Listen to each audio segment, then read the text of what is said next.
Hey everyone, welcome back to the channel. In today's video, I'm going to show you how to install the Luar Kodi add-on on your Kodi device, step by step and super easy.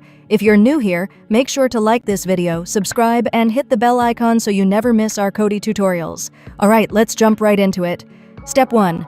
Download the Luar add-on zip file. First, you need to download the Luar add-on zip file. You'll find the download link in the comment section of this video. Click the link and save the zip file somewhere easy to find, like your Downloads folder. Step 2.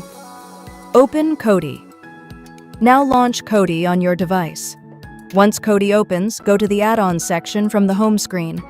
In the top left corner, you'll see a small open box icon, the package installer. Click on that. Step 3. Install from zip file. Next, select Install from zip file. If this is your first time installing a third-party add-on, Kodi may show a warning about unknown sources.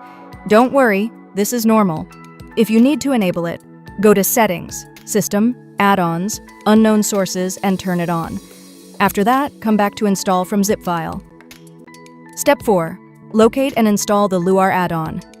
Now, browse to the folder where you saved the Luar zip file earlier. Select the zip file and click on it. Kodi will begin installing the Luar add-on. Wait a few seconds and you should see a notification confirming that Luar has been installed successfully. And that's it. You've now installed the Luar add-on on Kodi and you're ready to start exploring everything it offers. If this tutorial helped you, don't forget to like, subscribe, and drop a comment below. Thanks for watching, and I'll see you in the next video.